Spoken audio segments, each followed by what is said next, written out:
Hello students, स्वागत है आपका एमसीएस क्लासेस में। आज हम लोग पढ़ने वाले हैं परमार वंश, मध्य प्रदेश के इतिहास का सबसे महत्वपूर्ण और जिसकी कैपिटल का नाम भोपाल, जिस वंश के राजकुमार से बना है, उस वंश को हम लोग क्या करेंगे आज अध्ययन करेंगे।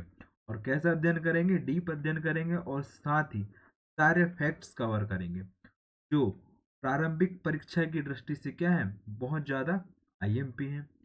ठीक है, चलो स्टार्ट करते हैं हम लोग परमार वंश।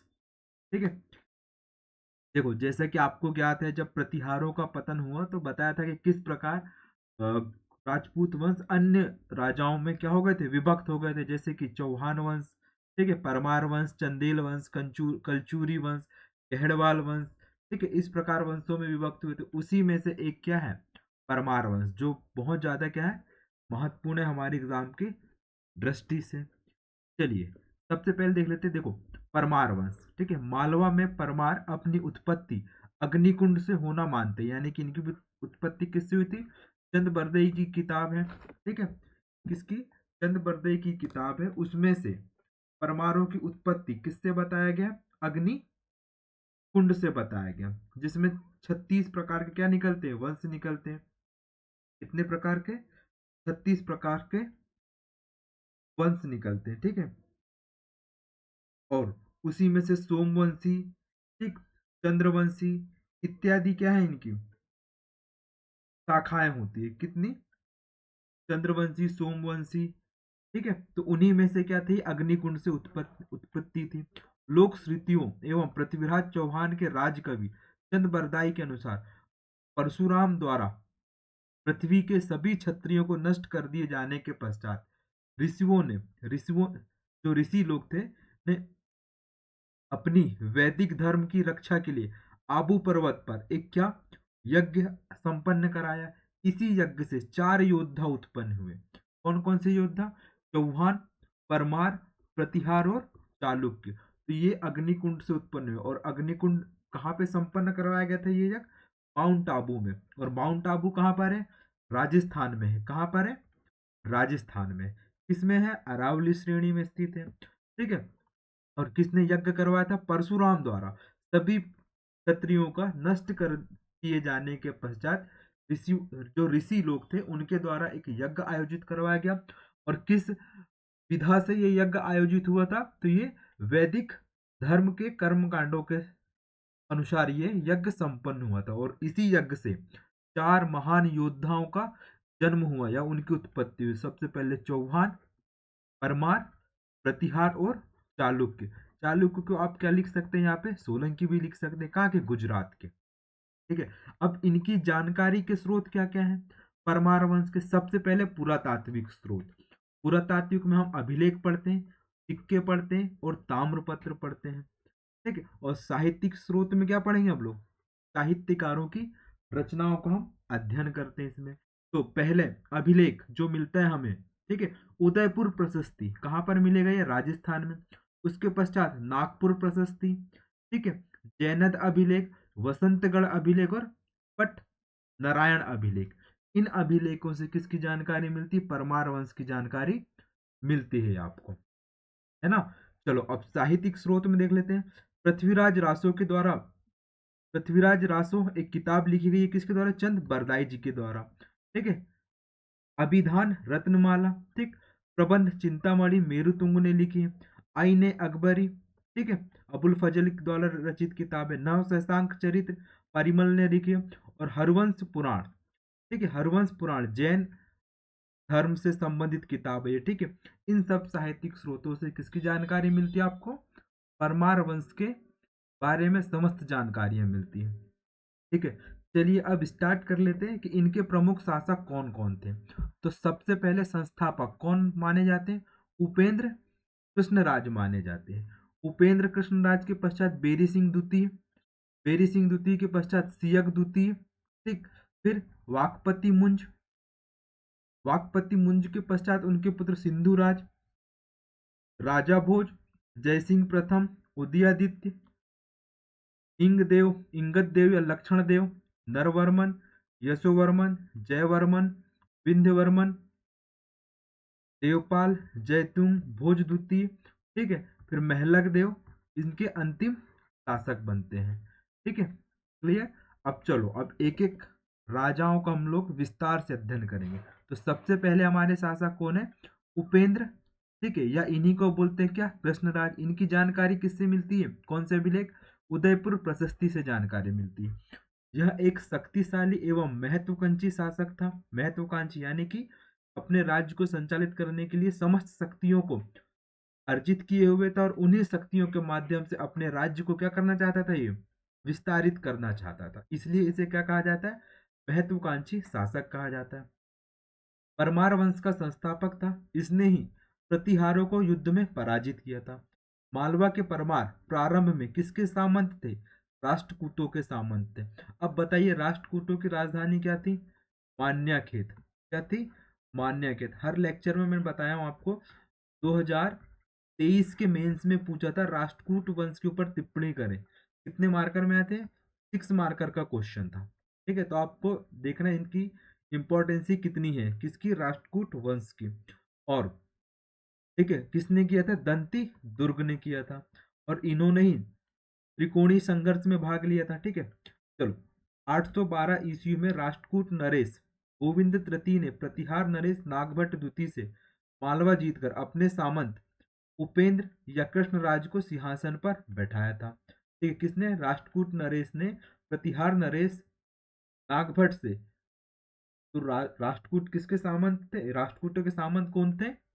परमार थे। ये आपको याद रखना। और किसको? नागभट्ट द्वितीय को हरा करके उन्होंने मालवा किसको दिया? उपेंद्र कृष्णराज को दिया। इसलिए किसका सामंत हो जाएगा वो? राष्ट्रकूटों का। अब द्वितीय राजा हमारे हमारे कौन से? बैरी सिंह। ठीक है, बैरी सिंह द्वितीय ने राष्ट्रकूट नरेश कृष्ण तृतीय से सहायता प्राप्त कर मालवा क्षेत्र पर पुनः अपने अधिकार में कर लिया। किसको? मालवा क्षेत्र को। उदयपुर प्रशस्ति के अनुसार उसने अपनी तलवार के बल पर यह सिद्ध कर दिया कि धारा उसी की। धारा यानी कि परमाणु की जो प्रारंभिक राजधानी क्या थी? धारा नगरी। ठीक है, ये याद रखना है। बैरी सिंह द्वितीय के शासनकाल में परमाणु की राजधानी मूल स्थान उज्जैन से हटाकर, तो परमाणु की मुख्य राजधानी कौन सी थी? सबसे पहले उज्जैन। उज्जैन के पश्चात कौन सी हो गई? धारा नगरी। ठीक है, कहाँ ले गए? धार ले जाई गई। और प्रतिहार नरेश मिहिर भोज ने शीघ्र ही सिंहासन प्राप्त कर लिया एवं मालवा पर अधिकार कर लिया। ठीक है, अब बैरी सिंह द्वितीय के द्वारा कौन कौन से निर्माण कार्य गए? सबसे पहले उन्होंने कीर्ति स्तंभ बनवाया और कीर्तिमान का भी निर्माण करवाया था। ठीक है, तृतीय शासक कौन होंगे? सियक द्वितीय, या इसे क्या बोलते हैं? सियक द्वितीय ने 972 ईस्वी में अपने अधिपति राष्ट्रकूट नरेश खोतिक को पराजित कर मालवा में स्वतंत्र राज्य की स्थापना कर दी। या हम ये कहें, परमार वंश के संस्थापक उपेंद्र कृष्णराज थे, तो वहीं प्रथम स्वतंत्र शासक कौन था? तो सियक द्वितीय हर्ष था। ये एग्जाम में पूछा गया। 2019 के प्री में ये क्वेश्चन आ चुका है, और 2021 के मेंस में सियक द्वितीय को पूछा गया है। ठीक है, तो ये आपको याद रखना है। ठीक है, चलिए नेक्स्ट शासक देख लेते हैं इन्हीं के बारे में। वाकपति मुंज। मुंज एक महान योद्धा एवं विद्वान नरेश था। इसकी उपाधि क्या थी? श्री वल्लभ, अमोघ वर्ष, पृथ्वी वल्लभ। अब इसके द्वारा कौन कौन से युद्ध लड़े गए? सबसे पहले नडाल चौहान वलिराज को पराजित कर इसने माउंट आबू में क्या अपना राज्य विस्तार कर लिया। कहाँ पे? माउंट आबू में। कल्याणी के चालुक्य तेलप द्वितीय को 6 बार पराजित किया, लेकिन 7वीं बार स्वयं हार गया। ये भी लिख सकते हैं आप, या ध्यान कर सकते हैं कि तेलप द्वितीय को इन्होंने 6 बार युद्ध में पराजित किया था। हुणों को पराजित किया, जिसकी जानकारी किससे मिलती? कैथम दानपत्र से मिलती है। फिर इसने लाट, कर्नाट, चोल, केरल के नरेशों को पराजित किया। इसकी जानकारी किससे मिलेगी आपको? उदयपुर प्रशस्ति से। कलचूरी नरेश युवराज द्वितीय को युद्ध में पराजित किया। मेवाड़ के गुहिल वंश के शासक शक्ति कुमार को पराजित किया। ठीक है, अब ये क्या था? महान योद्धा तो था ही था, साथ में विद्वान भी था। अब विद्वान था तो इसके द्वारा लिखित किताब का नाम क्या है? मुंज प्रतिदेश व्यवस्था। क्या है इसकी किताब का नाम? मुंज प्रतिदेश व्यवस्था। और ये किस पे आधारित किताब है? ये इसका विषय क्या था? भूगोल, यानी कि ज्योग्राफी पे आधारित इसकी किताब थी। किसकी? वाकपति मुंज की। अब इसके दरबार में कुछ विद्वान भी रहते, जैसे पद्मगुप्त ने कौन सी किताब की रचना की है? नवशशांक चरित्र की। ठीक है। इसके पश्चात धनंजय, धनंजय ने किसकी रचना की? 10 रूपक की। धनिक ने किसकी की है? 10 रूपावलोक या कारण, साथ में काल निर्णय की भी रचना की है। हलायुद्ध, ठीक है, हलायुद्ध ने किसकी रचना की? अभिज्ञान रत्नमाला की। और मेरुतुंग ने किसकी रचना की? प्रबंध चिंतामणि की। ये आपको साहित्य एवं उनके द्वारा सृजित साहित्य को याद करना है। ठीक है। अब इसके द्वारा, या इसका जो राज्य विस्तार था, कहाँ से कहाँ तक? राजस्थान के झालावाड़ से लेकर के ताप्ती नदी तक के, और गुजरात के साबरमती से लेकर कहाँ तक? विदिशा बेसनगर तक के इसका साम्राज्य विस्तार था। अब वाकपति मुंज के द्वारा कुछ मंदिर भी बनवाए गए, जैसे महेश्वर उज्जैन में मंदिर है, महेश्वर में, उज्जैन में, ओमकारेश्वर, धर्मपुरी में सुंदर मंदिरों का इसने क्या किया था? निर्माण करवाया था। अब इसके द्वारा कुछ झील भी बनवाई गई थी। धार में मुंज सागर झील बनवाया, और मांडू में मुंज सागर का निर्माण करवाया। ठीक है। तो ये आपको किससे याद रखना है? वाकपति मुंज से। मुंज सुयोग प्रशासक था, उसके समय मालवा में एक स्वर्ण युग का आरंभ हुआ था। ठीक है। तो मालवा का स्वर्ण युग किसके काल को कहा जाता है? वाकपति मुंज के काल को कहा जाता है। ठीक, क्लियर। चलिए नेक्स्ट शासक देख लेते हैं, सिंधु राज। ठीक है। 995 से लेकर के 1010 तक के शासनकाल रहता है। मुंज के पश्चात उसका भाई सिंधुराज शासक बना। उसने दक्षिण के चालुक्य नरेश सत्याश्रय को परास्त कर अपने भाई मुंज के खोए हुए क्षेत्रों को क्या कर लिया? वापस कर लिया। और इसकी उपाधि कौन सी थी? नवसहसांक, अवंती तिलक, और अवंती हर, और कुमार नारायण, इसकी क्या 4 उपाधियां थी। इसके द्वारा लड़े गए युद्धों की जानकारी नव सहसांक चरित्र से मिलती है। ठीक है। और जिसकी रचनाकार कौन है?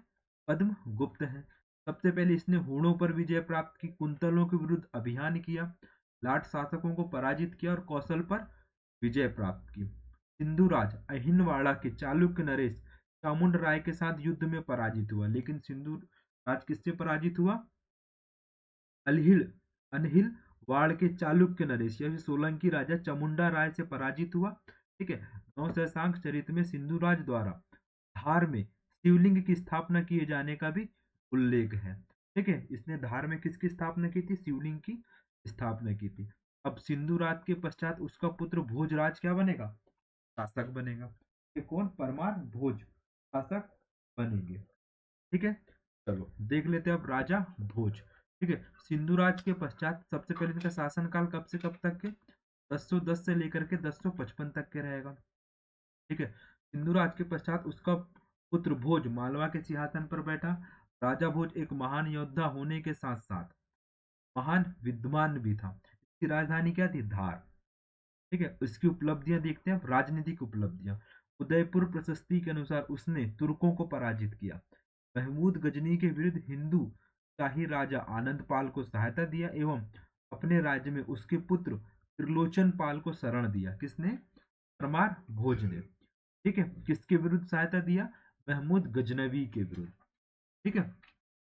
राजा भोज ने सिंहासन पर बैठते ही अपने चाचा मुंज को दिए गए प्राण दंड का प्रतिशोध लेने के लिए दक्षिण पर आक्रमण कर कल्याणी के पश्चिमी चालुक्य के राजा विक्रमादित्य पंचम को परास्त कर उसका वध कर दिया। इसने पश्चिमी के जो चालुक्य थे, उसका नरेश कौन था? विक्रमादित्य, उसको परास्त करके उसका वध कर दिया। 1020 में भोज ने शिलाहार काशी देव को हराकर कोंकण पर विजय प्राप्त की। तो कहां पर विजय प्राप्त की इसने? कोंकण पर। और कहां पे? पश्चिमी चालुक्य 2 राजाओं को इसने पराजित कर लिया था।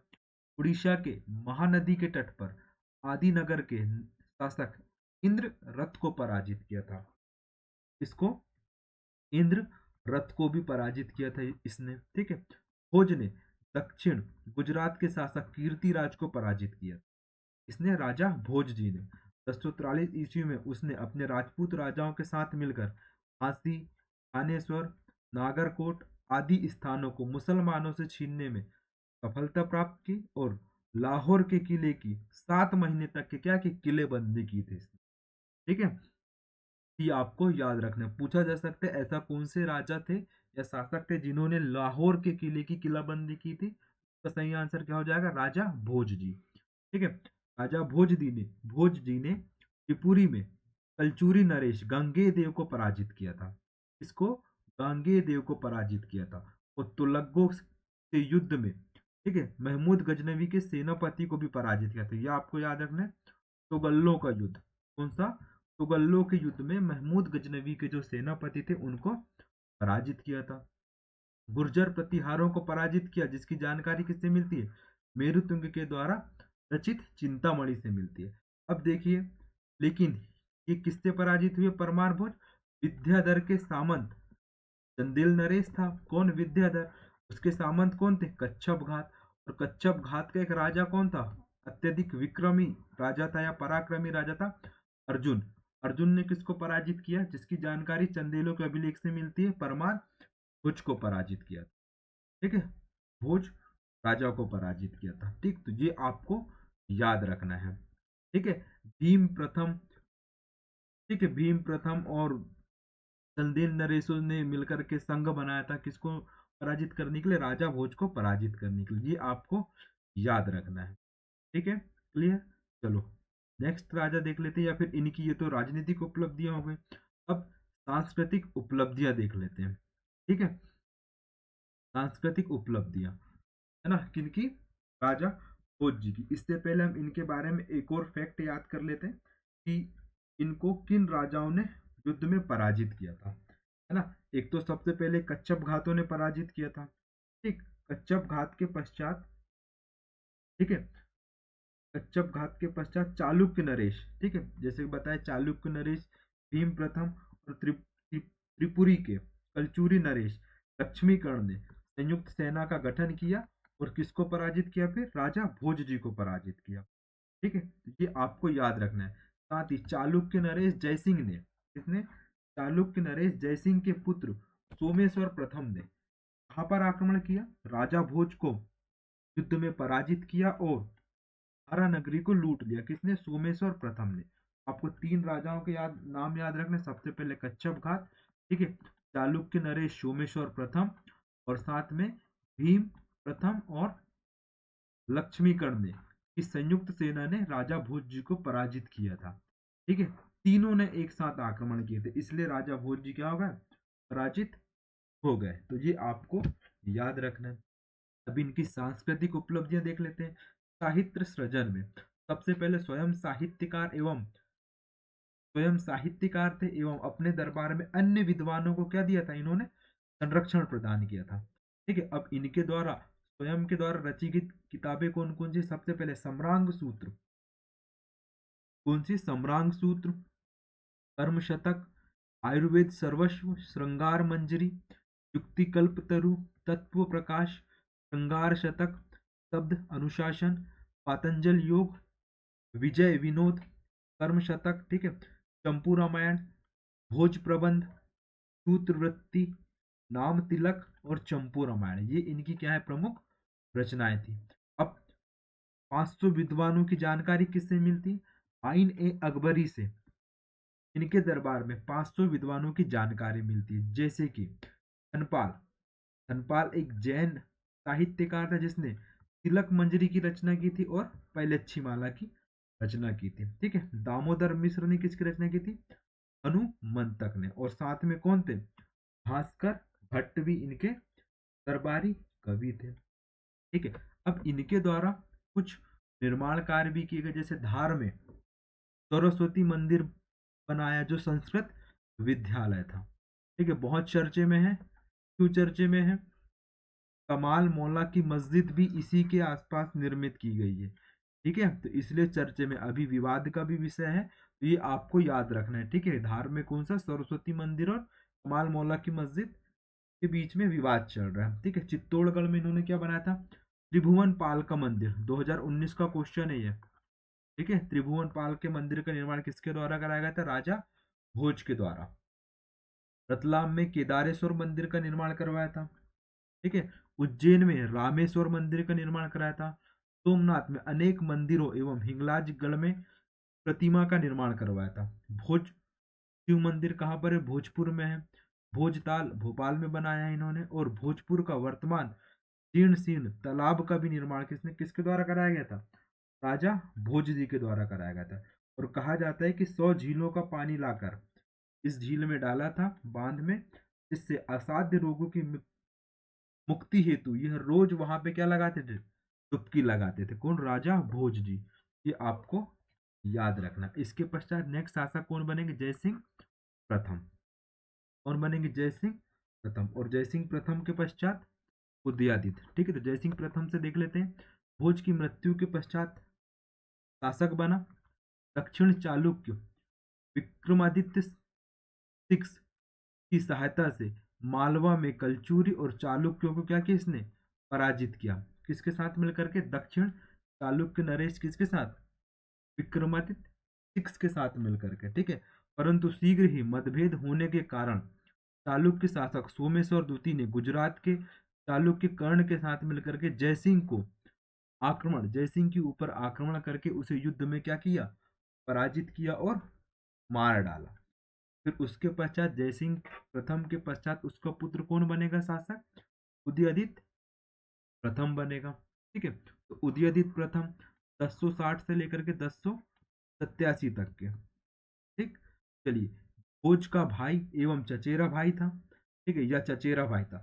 मालवा पर इसने पुनः अधिकार कर लिया और राजेंद्र जो चोल शासक था उससे संधि कर ली। चहमान ये चौहान शासक विग्रहराज तृतीय से सहायता प्राप्त कर राज्य को सुरक्षित रखा और चालुक्य नरेश कर्ण से पराजित हुआ। ठीक है, अनुश्रुति के अनुसार इसकी रानी सालमती ने भोपाल में एक मंदिर का निर्माण करवाया था जो सभा मंडल के नाम से जाना जाता था। किसके नाम से? सभा मंडल के नाम से जाना जाता था। किसकी रानी? उदयादित्य की रानी जो थी उन्होंने सालमती, उन्होंने भोपाल में एक इसका सभा मंडल का निर्माण कराया था, जो कहा जाता है तथाकथित है कि वहां पर कुदसिया बेगम जी ने एक मस्जिद बनवाई थी। ठीक है, ये भी एक जानकारी है। ठीक है, अब इन्हीं के नाम पर उदयगिरी की गुफाएं कहाँ पर है, ये आपको कमेंट्स बॉक्स में बताना है। ठीक है, उदयगिरी की गुफा इन्हीं के नाम पर है। ठीक है, चलो, ठीक है, यहाँ आ ही गया। उदयगिरी की गुफा इन्हीं के नाम पर है, जो कहाँ पर है? विदिशा जिले में आती है। ठीक है, नीलकंठ शिव मंदिर। ठीक है, नीलकंठ शिव के विशाल मंदिरों का निर्माण किसके द्वारा कराया गया था? उदयादित्य के द्वारा, जो कहाँ पर है? उदयपुर में है। तो उदयपुर कहाँ पर है? राजस्थान में। उदयपुर नगर को बसाया और उदय समुद्र नामक तालाब भी उन्होंने क्या किया था? खुदवाया था। किसने? उदयादित्य ने। इसके पश्चात यशोवर्मन शासक बनेंगे। ठीक है, जयसिंह सिद्धराज ने मालवा पर विजय प्राप्त की और कौन सी उपाधि धारण की इसने? अवंतीनाथ की उपाधि धारण की। इसके पश्चात जयवर्मन के पश्चात विंध्यवर्मन के पश्चात देवपाल।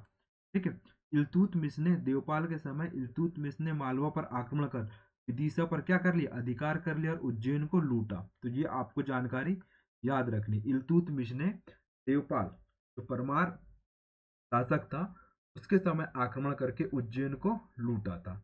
और देवपाल के पश्चात शासक कौन बनेगा? जय तुंगी बनेगा। कौन बनेगा? जय तुंगी बनेगा। ठीक है, और ये बलवन के समकालीन था। गुजरात के बघेल शासक विशाल देव ने धार को तहस नहस कर दिया और यादव राजा कृष्ण को ने मालवा पर क्या किया? आक्रमण कर दिया। ठीक है, और इस समय से मालवा का विघटन तेजी से होने लगा और पड़ोसी शक्तियां बड़े बड़े क्षेत्रों को क्या करने लगी? अपने राज्य में मिलाने लगी। तो ये आपको याद रखना है। अब अंतिम शासक कौन होंगे? महलक। देखो, यह अंतिम शासक था। 1283 के पश्चात रणथंबोर के हमीर रहमान और जलालुद्दीन खिलजी ने परमार के क्षेत्र को लूटा। अंततः परमार शासक महलक देव, ठीक है, परमार शासक महलक देव अलाउद्दीन खिलजी के साथ युद्ध में 1305 ईस्वी में मांडू के किले में मारा गया और आइन ए मुल्क ने महलक देव को पराजित कर मालवा को किसमें मिला लिया? दिल्ली में मिला दिया। तो ये आपको जानकारी याद रखनी है। ठीक है, तो परमार वंश का अंतिम शासक कौन था? महलक देव। महलक देव के समय 1305 में आइन ए मुल्क जो किसका सेनापति था? अलाउद्दीन का सेनापति था। अलाउद्दीन के दक्षिण अभियान में मालवा का अभियान प्रमुख था। उसने मालवा पर आक्रमण कर इसको महलक देव को पराजित किया और अपने साम्राज्य में क्या कर लिया? मिला लिया। ठीक है, या फिर दिल्ली सल्तनत में उसको विलीन कर लिया। ठीक, तो ये आपको जानकारी याद रखनी है। ठीक है, तो ये हो गया क्या हमारे परमार वंश के प्रमुख राजा, उनके विषय में जितनी भी जानकारी है, इन समस्त जानकारियों को याद रखना है, जो आपके प्रीलिम्स और मेंस की दृष्टि से आईएमपी है। ठीक है, क्लियर। अब चलो देख लेते हैं अब इनके द्वारा, ठीक है, इनकी सांस्कृतिक उपलब्धियां देख लेते हैं। तो सांस्कृतिक उपलब्धियों में सबसे पहले हम क्या पढ़ेंगे, इनकी स्थापत्य कला। इनके द्वारा निर्मित मंदिरों का निर्माण किस शैली में किया जाता था, भूमिज शैली में। मेंस में क्वेश्चन आया था भोज मंदिर का स्थापत्य कला, जो भोज मंदिर है कहाँ पर, भोजपुर में, उस मंदिर की स्थापत्य कला के ऊपर क्या लिखना था, टिप्पणी लिखना था। तो उसी समय मेंस में लिखना था कि इस मंदिर का निर्माण भूमिज शैली में करवाया गया था और ये नागर शैली का मंदिर है। ठीक है, नागर शैली के मंदिर हमेशा जगती के ऊपर बनाए जाते हैं। जब आप भोजपुर जाएंगे तो उसमें आपको बड़े बड़े पत्थर दिखेंगे। सबसे पहले उन बड़े पत्थरों को फिर उन बड़ों बड़े जो पत्थर है उनका प्रयोग किसके रूप में किया, जगती या जगत या चबूतरे के रूप में किया गया। उसके ऊपर ही क्या बनाया गया, मंदिर बनाया गया। ठीक है, आप जाके देखिएगा। ठीक, और अब इसके उदाहरण कौन कौन से, भोजेश्वर मंदिर कहाँ पर है, रायसेन में है। नीलकंठेश्वर मंदिर आपको कहाँ देखने को मिलेगा, उदयपुर में देखने को मिलेगा।